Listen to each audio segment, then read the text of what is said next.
Hi, and welcome. I'm Z, And I'm Keith. and we're going to tell you about the movie that we just watched. But first, a little bit of a heads up. Some of the movies we watch deal with heavy subject matters. In order to talk about these emotionally delicate things and the heavy subject matters that we sometimes cover, we add humor and crude language to add some levity and to process our own trauma. If that doesn't feel fun or safe for you, we completely understand. Please take care of yourself first and foremost. And we spoil the end of pretty much every movie that we watch. Now you know. On with the show.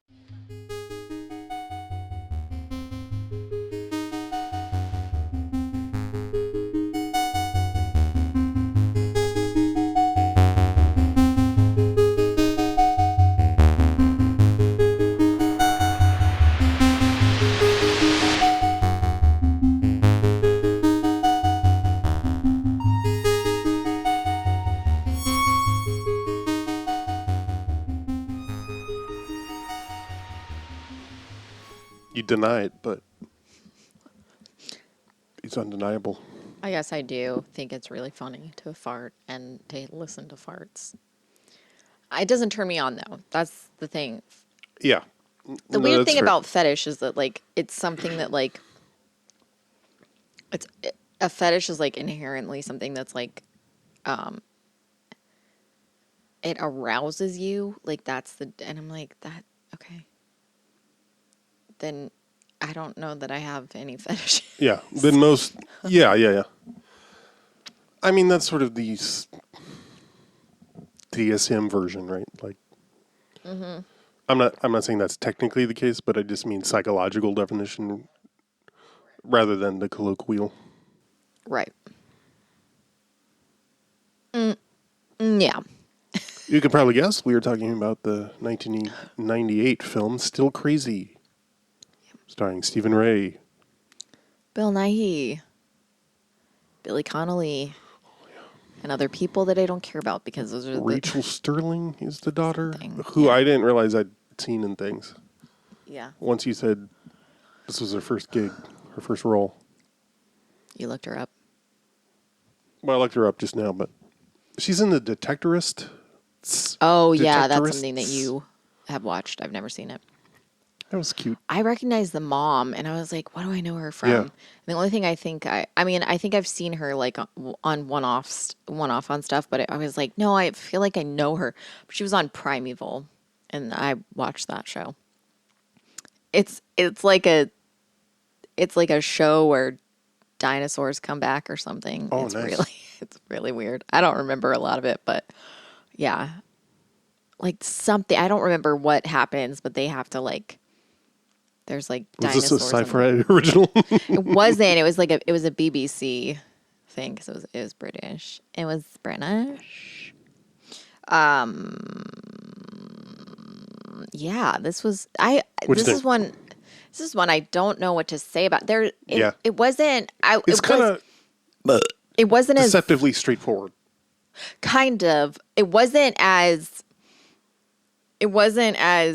insufferable as I feared it would be or True. could Same. be. Same. I was like, if this goes bad, there's like a way that it can go bad. Mm-hmm. It wasn't. It didn't do that.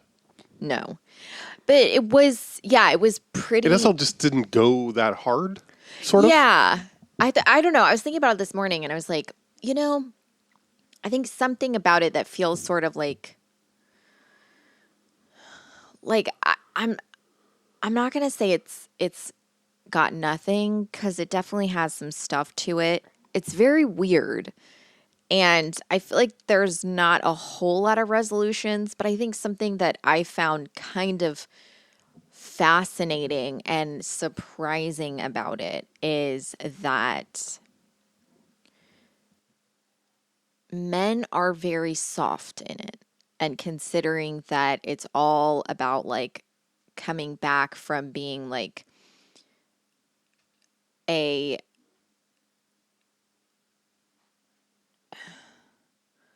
drug-fueled, Right. immature, close to overdosing, fucking everything up kind of band from the 70s coming back together. There's a lot of, like, very, I think the least soft character, which is almost surprising, is Beano or Yeah, Beans or whatever Beano. is Beano. Yeah, like there's a lot of stuff like Bill Nighy's character. I mean, it's Bill Nighy, so he's gonna make you have feelings because he Yeah. can't do anything without doing that. Like he's like all it's almost incapable for him to play just like a straightforward piece of shit. You know, he's gonna be like, oh, and then we're gonna have a really emotional scene where you just feel bad for me, and I'm like, God damn it, every time. How about his stammer? Yeah, His character's stammer. yeah. I I thought that didn't was a notice nice. it that much. I thought it was a nice touch. But yeah, he's so like soft and like even Stephen Ray's character who's like making a living selling like selling condoms to restaurants or whatever. Yes. Stocking condom machines. Like his whole thing is that he like has feelings for the girl and he's like almost pining for her and he like gives her his most valuable thing and immediately it gets lost and it's just gone forever and it's like it's so you're like what the fuck and he's just like oh well and you're like oh my god. Billy Connolly eating pussy. Yeah. I was like right on, man. Best scene.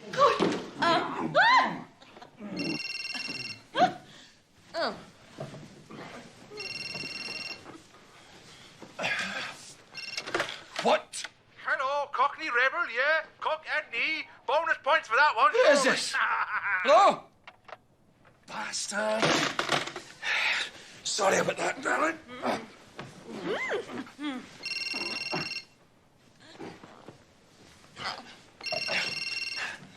Who the fuck is this? It's me, Huey. Sorry, boss. Sorry. I mean, Karen. Get your socks on, mate. We're leaving. What?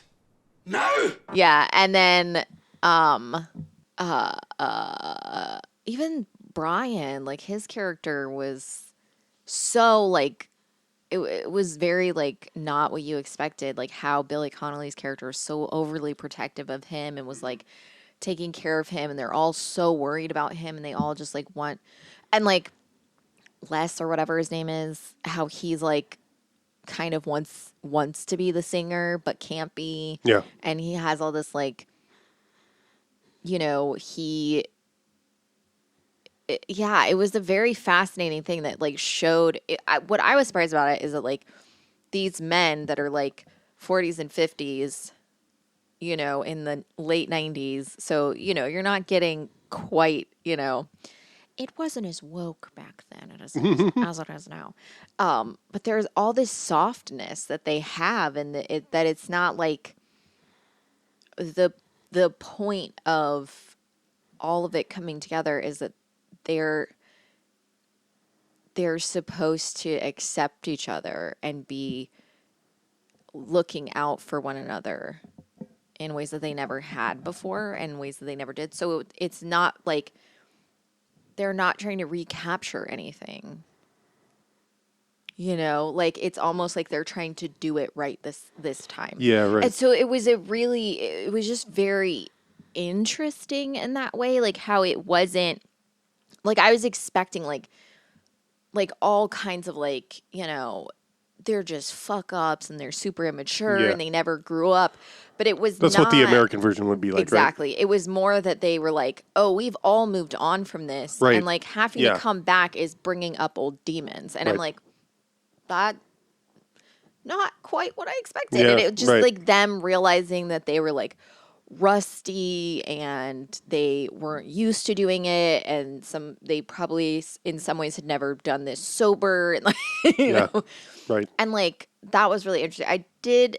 It was a little, you know, like the execution of it was a little like I get it. But Yeah. I did kind of enjoy the scene where the new guy Yeah. is like you guys were crap and they He says got we. Oh yeah, okay. He says we were crap. But that's true. He does. Yeah. But he says we were crap, and they're like so pissed. They're like, you can't How ever. They're dare like, you. how fucking dare you say we're crap? You got no right in saying that, boy. Sorry, man. We've been round the block, you little shit. We know who we are. Been fruits a long time. You can't go calling us crap! Listen, I was out of order. And we weren't crap. We were seriously, diabolically shite. You don't believe I love you. Like, and he's like, haha. And they're like, yeah, we fucking sucked. You know? It was kind of like, it felt like they were saying, like, don't feel like you have to sugarcoat it. Like, don't feel like you're not doing anything. One, you're not doing anything revolutionary by telling us we're not doing great. Like, wow, really? But also, you said we're crap. Like, you sound like an infant, you know?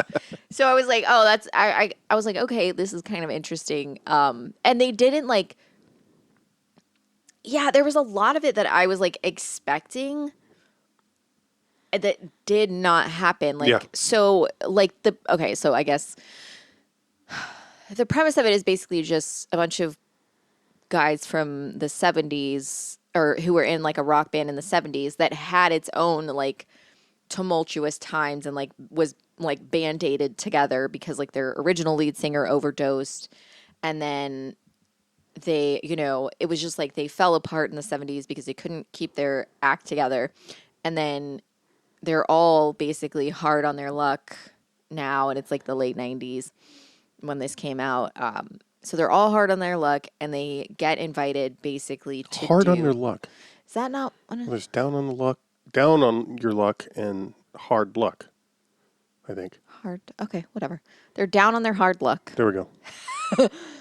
It's a hard luck life. It's a hard luck life. For luck. It's very hard. It's very hard to say that. It's a hard luck life. Luck.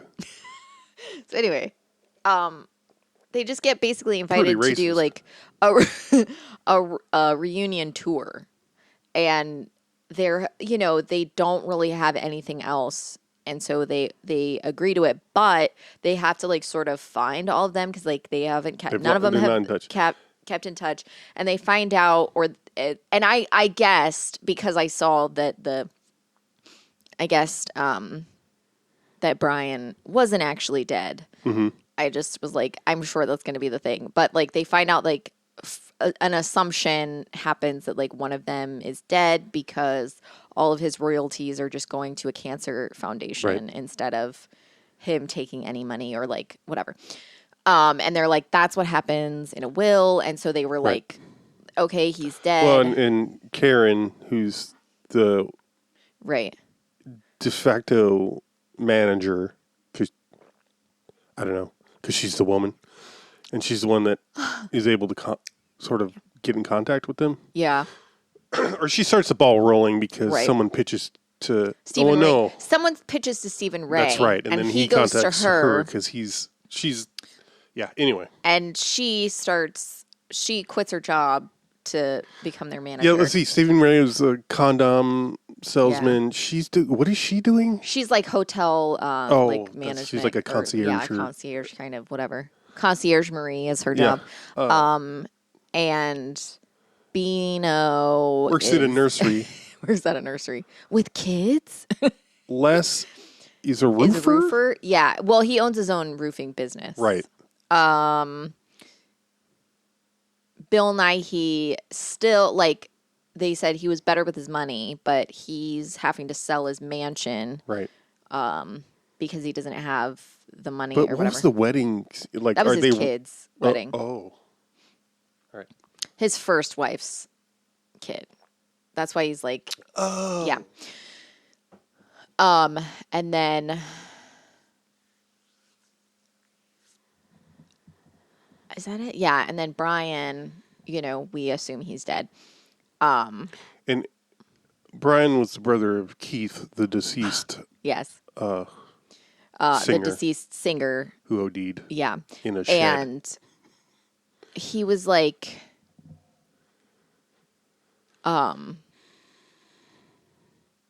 And the way they talk about him is that he was Right. the genius of the band, and that by the time they played their last gig, everybody Right. felt like he was on his way out. Yeah. And I was thinking about this actually, like Of sanity and right. or Yeah, living. You're right. Well, and they end up just like playing tours, and like it goes like from smaller gigs to like larger gigs as Yeah. they play more and more. Seemingly, though, they all in the Netherlands. Yeah. Yeah. When the guy pitches the tour, or when they're talking to the guy who's funding the tour to Karen, she's like, what, colleges? And he's like, no, go across the channel. Yeah. So I thought we were going to see more. First of all, I forgot. I assume they meant go to the States. Wrong direction. That's not the channel. That's the Atlantic Ocean. Yeah. That's the pond. Yeah. But only the Netherlands. Yeah. Which But is interesting. like it's sort of, you see them start out and they like fuck up their first gig. Their first really gig is on a bad. boat. It's on a boat, and like That's Bill amazing. Nighy like Shoves a knocks the like a hits the pipe or mic something? into a pipe, and like, and then like they're playing like their Do you remember that? I'm sure you do. There was a marathon gig where the drummer did a oh dramatic yes and the caught a and- stick in like it's some just- Christmas lights. yeah, and he just stayed there. All right. I do remember that. Yeah, that's the one Sorry, that was the Trigger warning. dramatic one that I fucking lost my shit at. That was when I had a panic attack at. Thanks, dude, that played a fucking weird ass dumb show before y'all. Anyway, so they progressively start it's like they start to kind of have issues with each other, like that they're not resolving, that they're not dealing with, and like all these things. And then they end up playing a gig that's like, I think their biggest gig that they play, that they played up until then. And they fuck it up really bad because Les is pissed at, oh God, what's Bill Nighy's? Yeah. What is it? Ray. Les is pissed at Ray because he's not singing the right way, which I think is very fun. I think it's such a cute and hilarious, like, oh, he doesn't sing it right. I'm like, oh, I love it. Well, and one of the dynamics is, I mean, you hinted at it, is that right after the Right. first singer dies, he fills in on Les vocals. fills in. Yeah. He's But the bass player. he wasn't able to. Yeah, he's a good vocalist. Like Billy Connolly's character says, he was a good vocalist, but he was not a front man. Right. Yeah. And so he just, So he's always had right. He's a little that bit, resentment and jealousy towards Ray. but it's like multiple ways. Like he thinks Yeah. Brian, he preferred Keith, and then, Brian's not here anymore. So he puts all that resentment on Ray. Right. And Ray is played by Bill Nighy, who can do no wrong in my opinion. And so I'm like, you leave him alone. But I fucking loved how Bill Nighy was in, like, the getup he did for that. Oh my God. He's like wearing like full makeup, gorgeous. I loved it. His fucking lips were amazing. And he's got this like fucking Dracula collar, and his hair is all teased. It was and adorable. they're doing dry ice. Yeah, and they're oh no, it's a fog machine. They're doing like fog machine, and it's like they're like Les gets pissed off because like he doesn't like the fog machine, so he kicks it off the stage, but it explodes, and then that's what fog it goes was. everywhere. That's and what so like happened. they can't see anyone, and And meanwhile, they before the show, you see them sound checking or whatever. Yeah. And it's right. I think it's Ray, right? Who's like Yeah, I want you telling yeah. Connolly, who's their roadie, Yeah. their road dog, Yeah. to max everything out, max Yeah. all the levels out. And he's like, for this little Yeah. scene, this little venue. Yeah. And so, meanwhile, this fog is going everywhere. Yeah. And then you see the bar is like Yeah, all the bottles are shaking. People are pissed because it's too loud. Like the one scene where the guy's just covering his ears while they're playing. It's just going badly. Someone like puts their hands on Karen's daughter who's with them. Oh, that's right. And so they get in a fight, and then Stephen Ray comes out. No, and- isn't it Astrid's? No, that's a different thing. Yeah, that's a different thing.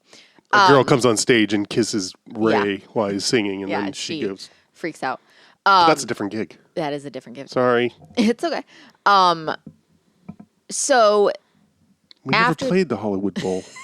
after the fog machine goes apeshit, they're all like really pissed at each other. They all go sort of like they have a hissy Well, and the cops fit. show up, too. Right, the cops show up, but the cops are pissed because they want to impound the tour bus until they can pay all the damages, and so it's like they're like trying to figure out what to do, and then no one can find Bill Nighy. And he's basically like, because he's an AA and he's like, really struggling being on tour and he's having a really hard time.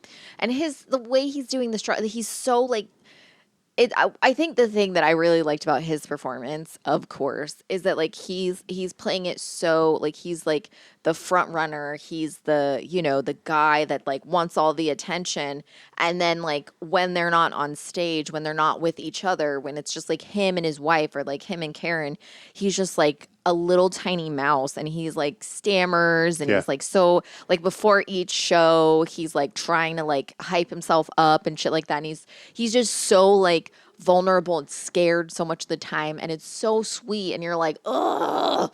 And He always looks so frail. I know, I just want to carry him around. Even though he's 6 feet taller than me, Also, his character is supposed to be turning 50, and I think he wasn't even 50 in this role. He looks 60. Bill Nighy. But he hasn't aged since then, so he's one of those guys. He's one of those people that he's aged into his face. Yeah. Like his face wore the age. I mean, it's of- partly that he looks emaciated. Well, I don't know. I think he was, yeah. Well, he looks emaciated, and he's got, only 3 working fingers on each hand. And he's Not a disability. Very much is. I'm just being I know. able. I'm being the It's called being a dick. This one's for you, Myrna Face. Anyway, so he goes out. He like slips and gets drugs, and he's getting high while he's literally on ice, and he falls through the Thin ice. ice. Yeah, and he falls through the ice, and he almost dies, and then Tony. That's Stephen Ray's character, right? Yeah, Tony. Tony Costello. He Costello Music. One of the trivias is that Scottish band, their debut CD was called Costello Music. So like he ends up telling Les that Ray tried to kill himself. Oh yeah. So that Les will stop I being may so, have implied that. So that Les will stop being so mean to Ray and resentful, and they end up like being they start working together. They start playing gigs better, and like they start recording their music, and like I thought it was really sweet when like Les is in the studio recording, and Ray is like giving him the thumbs up while he's singing the song. I was like, that's so sweet. Oh my God. The final live gig that we see where it's Yeah. like Brian shows up and That, but before that, Ray just freaks out and Yeah. and then Tony starts playing the song that we've Yeah. seen Les right. Les playing by himself Right. that he wrote, and it's like Yeah. from his moment of being the main vocalist. Yeah. Or he wrote it after I think Keith died. Oh yeah, But I mean that's those Anyway, are it's the his same song. thing. Yes. and they've seemingly never performed it. They've never performed it live because Les wrote it, but he didn't like how He didn't Ray want performed yeah, it. right. So he would never allow them to play it live. But that whole scene, oh my God, when like Bill Nighy is like crouched down on the stage. Oh, come to mommy. So I laugh all wrong. Him, you probably could carry. I know. I mean, his legs he'd have to, you know, Yeah. his legs would be dragging on the ground because he's so fucking tall. But I could lift him. Anyway, when they end up finding out that Brian is I can look up. alive and Billy Connolly, yeah, okay, Billy Connolly, who's their road manager or whatever, he knew that Brian was alive and he just wasn't saying anything because he's like, he's not well and he's not going to be able to handle any of this. And if Huey. That's Billy Connolly's character. Oh yeah. I never remember anybody saying I that. fucking love Billy Connolly. I don't know what it is. Specifically his He's voice. this foul mouthed Scotsman. Oh my God. I could listen And to he's him fucking say hilarious. anything. And like I don't know, like, you know, he's just so, I don't know. There's just something about him. If he's in something, I'm like, oh fuck yeah. He was in The Quartet. Is that what it is that he was in? Yeah. I think I saw that on a plane. I watched that in theaters. If you want to fucking ball your balls out. But he's in that, and I watched it because I was like, oh shit, Billy Connolly's in this. Yeah, same. A bunch of dying people playing in a quartet. I'll fucking watch that shit. Anyway, so when they find out that he's alive, Karen, who has been pining for him forever, like goes and finds him, and it was interesting because Stephen Ray's character Tony has been pining for her and she's been pining for Brian, and her and Brian like have this like emotional hug, and then in the end like Brian comes to their show that they're playing, and he doesn't freak out, but like he gets overwhelmed, and Billy Connolly's like, they do that press conference. yeah, and they're just like being like, the press is being assholes. Pretty shitty. Like they are. And so Billy Connolly's like, or like Karen's like, he's not gonna play. Like he just can't do it. He can't handle it. He's really afraid that he's not gonna, you know, it's gonna push him over the edge. And so, you know, they go and they're trying to play without him, but none of them are handling playing without him very well.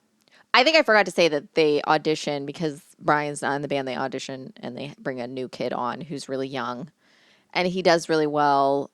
And that's kind of, he's not the piece of shit that you expect him to be. And that's pretty, I mean, the daughter gets pissed at him because he's hooking up with girls, but like, who cares?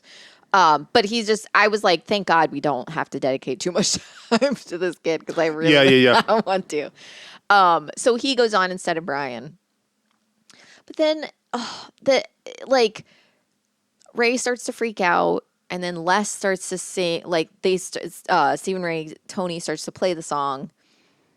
And then Ray is like, he's like, oh, here, we're going to play this song. And then he like brings Les over to sing it. And Les is like, wait, are you sure? And he's like, yeah, it's your song. And then Brian comes out. And then Brian comes out. They're all singing and they start together. playing and singing together. And I was like, God fucking damn it. How did this, I'm like, this is so sweet. And that's how it ends, with the three of them on stage singing together this emotional song that was, and I was like, this is not what I didn't expect this. Like, it's a very sort of like, because I was thinking about it, because like, you know, the theme of this month is like March Madness. So like, we're trying to like stay with the themes of like crazy people, or like going mad, or like all this stuff. And I was like, this one, if it's still, I feel like it, there's a lot of like, it does kind of address like depression and that kind of thing, and how like it doesn't, I wish it kind of went into it a little bit more, but like I feel like Ray's character was sort of like the most Ray and Brian were sort of like the most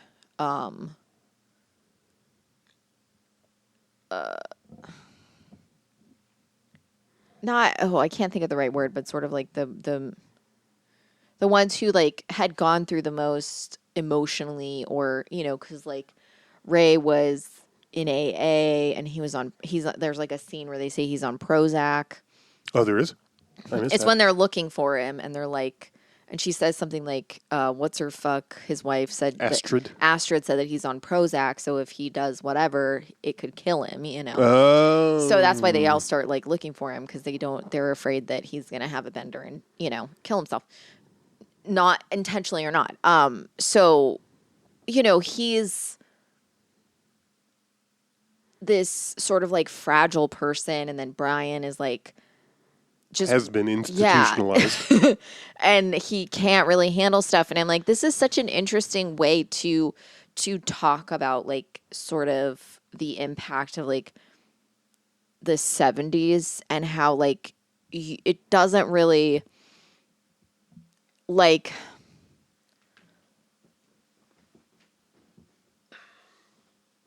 there's so much emphasis, I feel like, on how like the 70s were all about like free spirit and like doing whatever you want and like, living your life to the fullest. And like it's fine, like that was a thing that happened, and then the 80s came around and it was like AIDS and like reality and all this shit was like coming up, happening like sort of because of the revolution of the 70s. The 80s was like the downfall of it. But then the 90s happened and it was like, how do we live? Mm-hmm. How do we keep going? Yeah. And I think it's really important when you think about stuff, like it doesn't really matter if because people will say like doing acid or shrooms or whatever, like psychedelics will help your depression or it can cure it. But like, it doesn't mean that it will.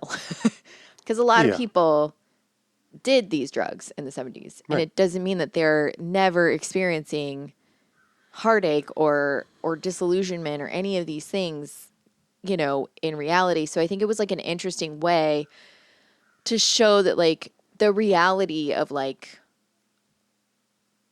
being yourself, like, like sort of like the consequences of your actions. Because a lot of times there's, especially in films, I feel like there's a lot of like, I think whatever that fucking movie is with, I mean, it's hilarious, but whatever that movie is with, some kind of monster? No, not a documentary. It's, it's got, Ben Stiller and Patricia Arquette. It's Ben Stiller looking for his birth parents. Yeah, the one I always confused with Meet the Parents. Yes, that one. And Alan Alda, Lily Tomlin. Thank you. They're his birth parents, but they're like 70s. So they're like just on drugs still.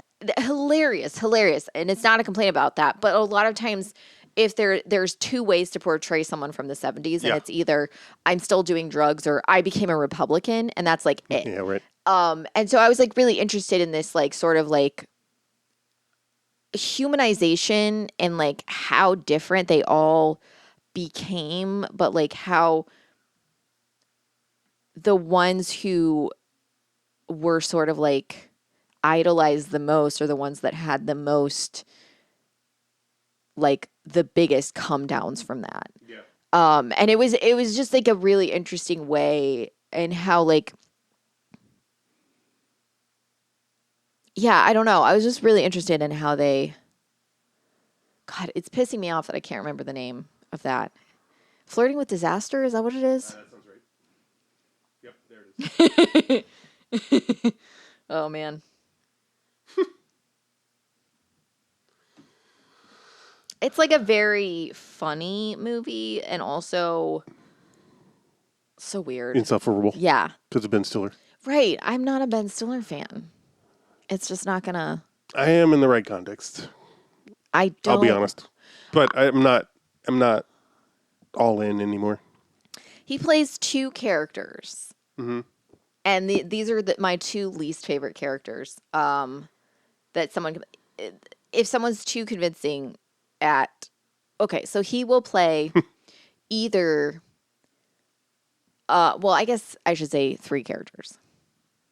He'll play a character that is lies their way out of anything that happens. And so it stresses me out. Favorite? I can't handle it. Favorite. It'll be like, I'm just going to lie and keep lying. And to me, I'm like, I don't understand this. I don't relate to it. It's just stress. You're creating more stress on top of, you're not even creating good lies. You're not telling good lies. You're telling embarrassing lies, and you're creating a bigger problem for yourself. Faulty Towers trope, I think is what it's called when I was trying to research this. Snowball lie, where... Right, yeah. 2, a very mean and cruel person. Or 3, a complete fucking idiot. Yeah. And those are the 3 characters that he plays. And I don't... Flirting with disaster. Zoolander's the third type. Mm-hmm. The mean asshole is his character in Dodgeball. Did you ever see Dodgeball? Dodgeball, but then there was another one from the 90s where he played a really... Something About Mary. No, I've never seen that. Don't bother. I won't. He was like a camp counselor at like a fat camp. Oh, boy. And he was just like a piece of shit. What happens? Singles too, isn't he? Oh, yeah. Whatever that one is. I know what you're talking about. Reality Bites? Yeah. I always confuse those two. But I don't think I've ever seen Singles. He might even be in both. But yeah, I don't like...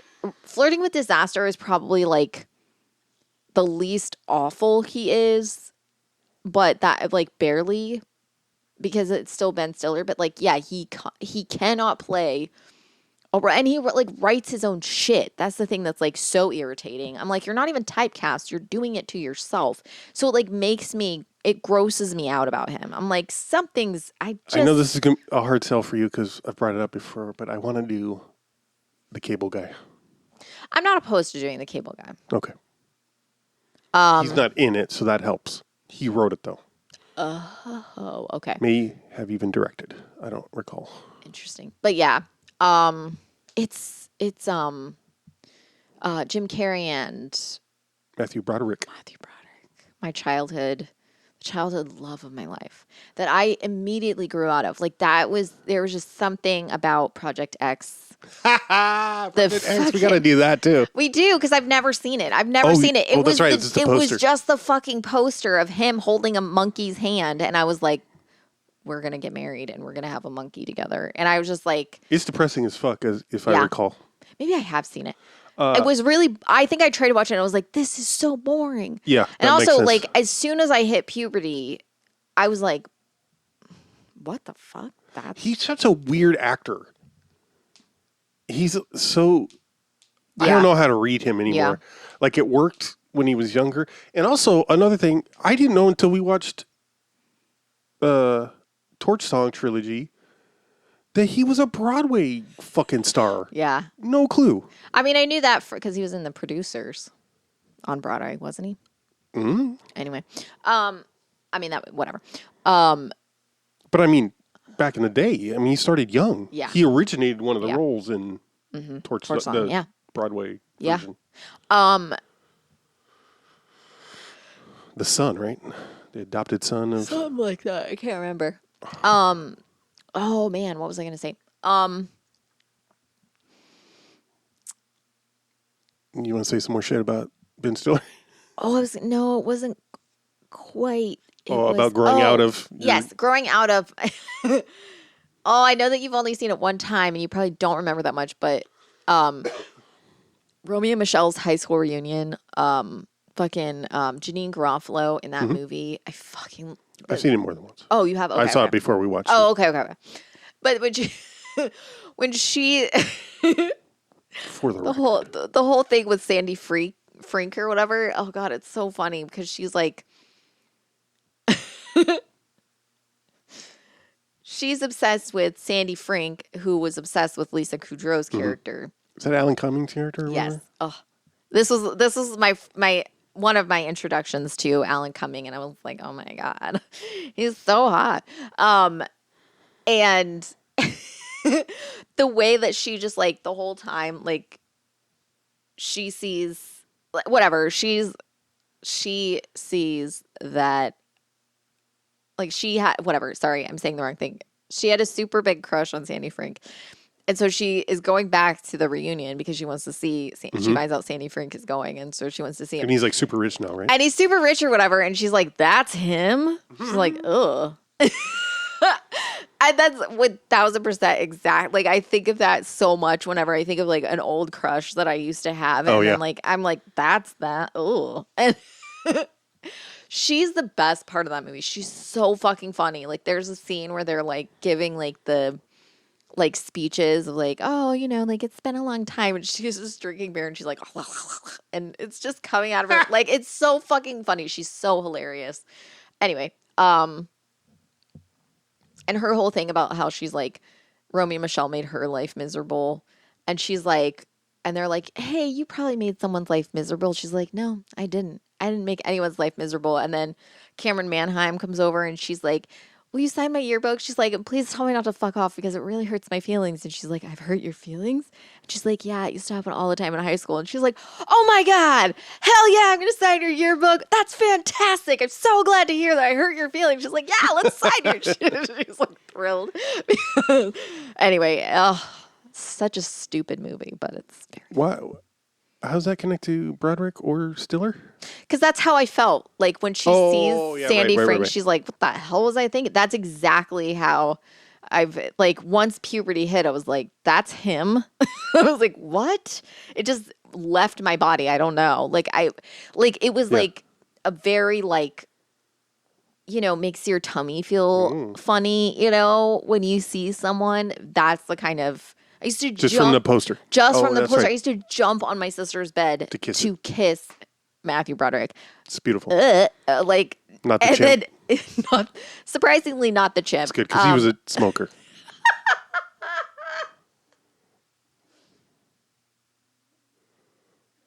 God, I've only been talking for 40 minutes. I'll say some things, Oh, okay. if I may. Can I? Go. Oh. Go ahead. You do it to me all the time. What did you taste your medication? Who prescribed this? I think it does a good job. Well, first of all, I want to. It references how the nostalgia wave of at this period in the late 90s, where a lot of 70s retro was happening. But I think this is. I can't think of many films, period, in this covering this topic, but like I feel like it's got to be an early one to talk about this dynamic of the cashing in on the reunion. Yeah. So that's interesting. Right. They do. I think I like when movies do this where they, you know, it takes from real life parallels. Mm-hmm. Like, you know, the Brian arc is a lot like Sid Barrett. Mm-hmm. Every band from the 60s and 70s had somebody that died, OD'd. Mm-hmm. Right. Dude's wife being named Astrid Kutcher. Ashton? Ashton Kutcher dated Stuart Sutcliffe, who was one of the original Beatles. In their Hamburg days. And she photographed, a lot of the photographs from the early Beatles days are from her. Nice. And he died when he was 21, probably because they got the shit kicked out of him, or he got attacked, I think in Hamburg. Maybe it was in Liverpool, but, and like just beat up and his head smashed against a wall and he had a fractured skull that he never got treated. Oh, nice. Yeah. And so a couple years later, he died of an aneurysm. Wow. Sutcliffe. Did I say Sutcliffe? Or did I say Rutcliffe? You said clip. Anyway. And, yeah. And, of course, the lineup changes is also a common thing. What's that movie called? I think it's called Frank. Trigger warning.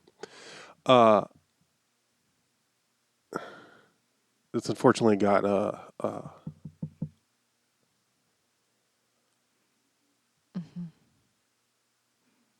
Fassbender. Is that the one with the head? Yeah.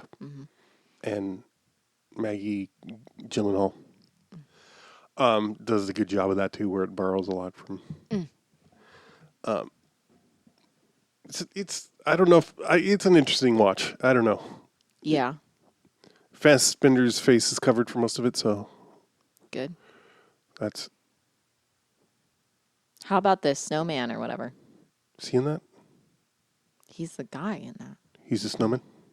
No, he's the detective No. that's catching the snowman. He's so unmemorable to me. Although I think he kind of, in Frank, he reminds me of Seth Morris. Is that his name? Who's another comedy guy. Anyway, whatever. I guess that's all I got to say. Did I kill 30 seconds? It's been a minute. No, I'm just kidding. You talked for a whole 4 minutes. I think that's a record for you. Thank you so much. I feel bad because I'll just talk the whole episode and Keith will say a couple things and he'll be like, "Sorry, I talked a lot." And or if he talks a lot in an episode, he'll be like, "Sorry that I did that." And I'm like, "Why?" And he hates talking well, it's cuz you edit the podcast, so you don't really like. You're just nodding.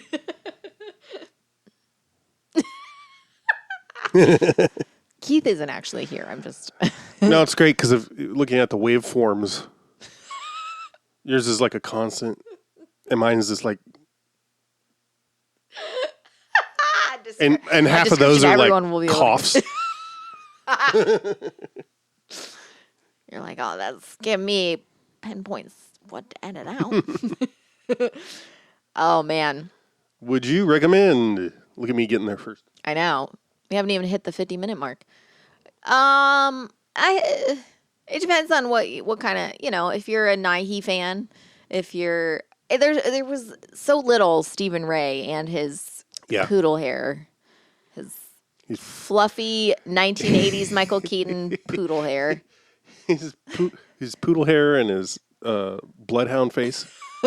He always looks a little bit like he just looks like you told him something terrible 5 seconds ago. Yeah, well, he's Irish. He looks like you just said, "Hey, your whole family died in a fire. Now be happy." And he's just like, wait a minute. He's like, now you gotta act. Is this Star Trek Generations? Exactly. You gotta be happy for this scene, and he's like, he smiles like someone just killed someone in front of him and then told him to smile, like he's in fear for his life. He's Irish. He's when he smiles, his eyebrows go down. Like, how are you able to do that? Like, he furrows his brows when he smiles. He's like, I think did we say this in the lobby that I think you pointed to us? We got two people who have played vampires. Nighy, at least Nighy and Stephen Ray. Yeah. And the guy that plays Les was like a pop star, like in the I guess 80s, a British pop star, obviously. He was in a movie called, I don't know what it's about, but it's called Crocodile Shoes. Hilarious title. But he was also in Crocodile Shoes 2. Why would you name Crocodile Shoes? Crocodiles 2, a second pair. And then he's Crocodile Shoes. Also, his name's Jimmy Nail. Because he stepped on a nail. Yeah. Oh my God. Tell me According to Wikipedia, at school, Nighy was called Knuckles because of his so fucking allegedly mean. disability. Alleged. Why? He can't use his fucking hands. He does use his hands He all uses over this his movie. fingers. He can't use his entire hands. He uses all that he's got. Not all that He he's doesn't got. seem impaired. He does not use all that he's got. He literally has 2 right there that he cannot use. They don't work. Oh my God. He's finger disabled. Does that make it feel better? Just agree with me. I'm right on that. I'm just being the devil's ableist. Anyway, I love Bill Nighy. I don't know if I don't know that I'd recommend it if someone wasn't like a fan of any of these people. It's also a very, it's not it's not catering to an American audience, I wouldn't say. Yeah. That's definitely something that is interesting. And what is especially interesting about this though is that it's like because like I feel like in the early aughts, like a little past like the very early aughts, like probably once like 2005 hit and on, glam rock started kind of coming back, and it started, people I feel like it started in the late 90s. Yes and no. I mean, like, for people to dress like that and act like that and want to redo that. Whenever Velvet Revolver was Yeah. a band. Right. And what they were it? What was it? Fucking oh God, I don't remember what they were called, but they had that I Believe in a Thing Called Love. Yeah. Killers? No. Urge Overkill? No, it was I can't remember what they were, but they were not the Killers. I believe! I believe in a thing called love. Hate it. I want to murder that I know. person. I hated that song so much. But like It's not the Killers? It's What did absolutely the Killers not do? The Killers did somebody told me that you had a boyfriend that looked like a girlfriend that I had in February of last Burn. year. What a burn. Is that supposed to be a burn? Is it not? No, I always thought it was just talking about like I thought it was a dude looks like a lady kind of. Oh no, I think it was like a gossipy thing. Like somebody told me that you had a boyfriend who looked like a girlfriend From a friend who. like From a friend who. like messy ex kind of stuff. I see. Not like that's how I always took it. It still plays. Like it was like number 1 on the charts for like The Darkness. yes, that's what it is. Yeah. But I feel like something that happens in this, like, That's why they're on my list of bands who don't deserve their name. correct. Yeah. Along with, unfortunately, a great band, The Zombies. Yeah. Sorry. Yeah. No, keep going. It's Shut the fuck up. I was You keep having going. I was having a good stare. I was saying, yeah, but what I was saying is like they're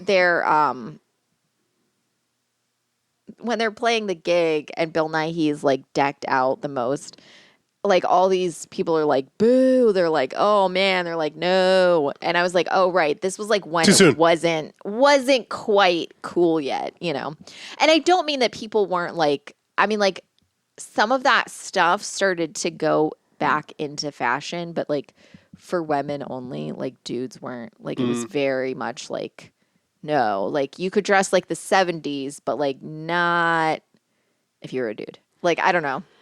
Let me tell you, the 90s were a wild time. The 90s So were the early aughts. Yeah, I agree. And so is now. I agree. What's wild to me The is times they are wild and what's wild to me is that like there's so much, like something that was shot digitally in like 2000 doesn't really have a different look than something that's shot digitally now. Like if it's like Like, I don't mean like something shot in 4K or whatever versus something used on like someone's flip phone. That's not what I mean. But if you're just like shooting something digitally, it doesn't have the same sort of like encoding that you can decipher like what decade it was or like the year it Oh, came yeah, I out see what you're saying. like you did in like you can tell when something's from the 70s or 80s or 90s that was made on film. Like, you know. You're like, "Oh, that was." I also feel like fashion is different now. Like, so that's not can't be the Yeah, like nothing really landmark that it used nothing to be. really stands out in the same way. Like, things sort of became there came a standard probably around like 2004, 2005. Things started Yeah, I blame 9/11. everything. No, it is. Seriously. It 100% is, which is a super fascinating thing that like when that happened, it changed cinema and created a fear of any kind of differences or Also, anything. as I heard it from FD Signifier, I'm I don't know that he came up with this on his own. I'm sure other people have said this, that like there also is not like, and you can even argue whether grunge was or not. There's not been a counterculture. White people have not had a correct. Yes. counterculture since then that isn't just appropriating Correct. Yeah. other subcultures, Right. usually black. Yeah. For sure. And yeah, and it's like it's a really fascinating thing that like I think that's something about this movie that's like super super interesting because this movie doesn't feel that different from something that would be made now, but it Right. feels like I'm sure if I watched this in the 90s, it would have felt a lot different. Yes. And so that's a really interesting things when like it sort of like stunted the growth of like films. And also it like set stuff back a lot back. It sets stuff back a lot because there's such a like there's so much like Islamophobia in movies. And I'm not saying none existed before, but like it is not addressed in the same way as other racism, and it's very unsettling when you start to recognize. Before it was more like vague Orientalism. Right. It would be like not any different from all of the other racism, but now it's Not that like different, yeah. you say terrorist, and it's just like a brown man from the Middle East, and that's it. Like, and it's like it's all the same, and it's such a generalized stereotype. And it exists in so much, and it expanded so much farther than. Yeah, I'm just surprised, but yeah, whatever. It has nothing to do with this movie. Would you recommend it? Yeah, potentially, especially if you're someone. I think it's interesting from that perspective of looking at it in its time and all these things we're talking about. Yeah, If if you're a fan of rock and roll, yeah. it's not. It's kind of feels a little clunky or something, and I Yeah. can't tell if that's just because I kept losing my ear for the accents at times. Like I couldn't understand what Yeah. people were saying sometimes, which is embarrassing. But like, so there are times where I'm like, I don't know, and then like anytime Astrid said anything, I couldn't tell what the fuck she was saying. Yeah. Interestingly enough, I forgot this part. Nail and Nighy, they did their own vocals. Oh yeah, the- right, for right. the- Which is not- impressive for Bill Nighy, Right. especially. I was gonna say like Nails, he was a pop star, so of course Yeah. that makes sense. But like Nighy, like he did all of his vocals. So Oh yeah, I was going to say that too. The music is not very compelling ever. yeah, that's an The unfortunate. Strange Fruit is the name of the band. Yeah, None of their songs are interesting, none of their and they were songs. written by right. They had Mick Jones from Foreigner on some of them, and fucking Jeff Lynne Yeah, of ELO, yeah. which makes sense. Jeff Lynne is, I mean, Go off, Queen. no, I'm not going to go off. I'm just he's kind of a one trick guy. It's an interesting trick, and it's been very lucrative for him, I assume. But Yeah. especially with the resurgence of Mr. Blue Sky. I think thanks to one of the Guardians movies. Yeah. Anyway, we should watch that and do some at some point too. Mr. Soft, put your feet upon the waters and play Jesus for a day. And you begin to hear them mumble. Spot the starman, rough and tumble. Fight the good fight, sling your axe, and watch the speaker lead the packs. Ooh, here we go again.